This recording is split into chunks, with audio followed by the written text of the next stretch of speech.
ايه فيها؟ كل سكر ب 55 جنيه. كم؟ 55 جنيه. ليه مال سكر عسل نحل ياك؟ ها؟ سكر نباتات ليه ب 55 جنيه؟ انا مالي. ها؟ انا مالي، الراجل لي 5 جنيه اديته ال 50 ولي 5 جنيه. كمان لي 5 جنيه؟ لا روح رجع لها 50. نروح نرجع؟ وام اللي عايزه قهوه. صحفيه بنت البارد على الصبح تشرب قهوه، امشي ياك امشي. يا بابا مصدع عايزه قهوه. يا تغور يا انت ياك، غور بدل مصدع عايزه قهوه، والشاي كتير عليها دي. ايه ده؟ 55 جنيه؟ يا سمير ايوه اقعد انت كامش في ام القصب هنا، خايف لك لعيني، خايف لك قاعد منها.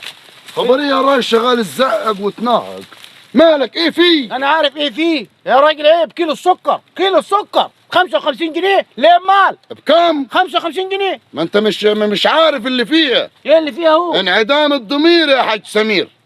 الضمير، واحنا عندنا ازمه في الضمير طبعا. وزي ما انت عارف طبعا الجيش مرشوش في سينا، والناس طبعا مشغوله في القضيه، واحنا اكتر ناس نستغل الظروف، والتجار اول ناس تستغل الظروف.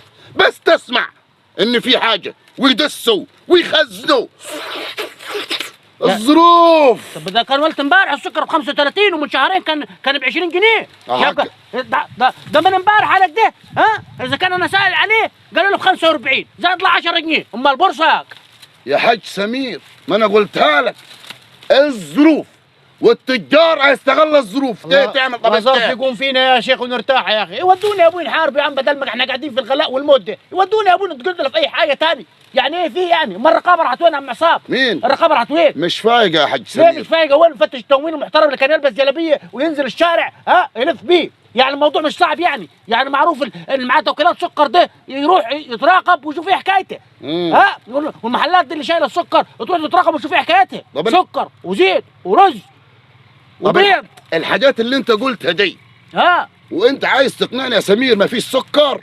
ازاي ما فيش سكر؟ لا في سكر في البلد. طب ما هذا ومليان. طب ما ده اللي فيحني يا ابوي التجار مخزنه، التجار يا راجل، والمخازن مليانه. طب انت عارف يا حاج سمير انا كنت في السوبر ماركت تمام، وبصيت جنبي لقيت في سكر كتير وانا ما كنتش عايز سكر. روحت البيت ما لقيتش فيه سكر، رجعت قال لي ما في شيء. طب راح وين السكر اللي انا شفته قدامي؟ اكتر من 20 لفه سكر قدامي. 20 لفه؟ 20 لفه.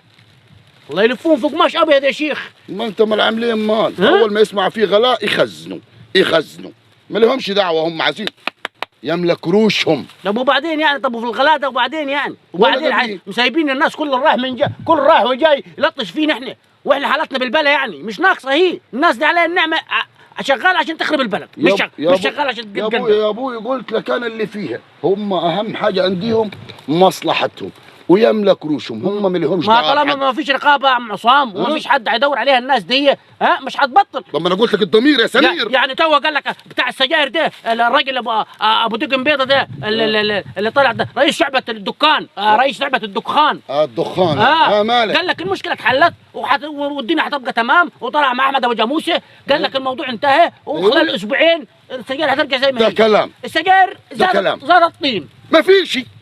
ما فيش سجاير ولا في سكر، رغم ان في سجاير وفي سكر يا حاج سمير. في حاجه كل حاجه. الضمير انعدام الضمير يا حاج سمير. واحنا ما عندناش ضمير واكتر ناس نستغل الظروف.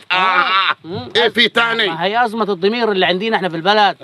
لو كل موظف هيراعي ضميره ويتقي الله في المواطن عمره ما يشتكي. لو كل صاحب تجاره هيراعي ضميره ويتقي الله في التجاره اللي هيتاجرها ما فيش اسعار هتغلى، ولا صاحب مصنع ولا صاحب مصنع ولا صاحب شركه اي هتاجر. وهو الموضوع سهل يعني العربيات زي ما كانت تلف زمان بدل ما وتلف وتروح المصنع وتروح الشركه وتروح دي وتلف وتروح بتاع الدكان، انت هتبيع بكام، هتنزل بكام، هتودي بكام. العيار ترجع العيار ما يسيبش يدوش وان شاء الله خير. وكل ما يكون في مشكله في بلاد برا يا عم عصام اتنين شابكين في بعضهم شغالين خبيط، الاسعار ترفع عندنا احنا. ايوه ايوه.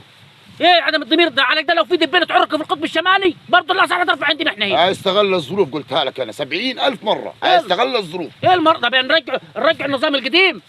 لا ايام الوالي كان يخلي فيه محتسب في كل شارع، المحتسب ده كان يظبط الاسعار. نرجعوا الزمن القديم. احنا قاعدين في الزمن الجديد، هنرجعوه ازاي؟ يرجع يا ابوي. تنزل الرقابه، المفروض تنزل يا عم عصام تعبي الشوارع. المفروض الناس تنزل تلف تروح للشركات وتروح المشاة وتروح المصانع وتحركوا من مكاتبهم. ترجع الناس تتحرك تقل من مكاتبهم. الضمير يا راجل، ازمه الضمير فيها البلد عليها النعمه يا لولا الضمير لو كل واحد مراعي ضميره فيها البلد دي ما حدش يشتكي من حاجه. حصل يرجع تاني لفلفوا زي زمان.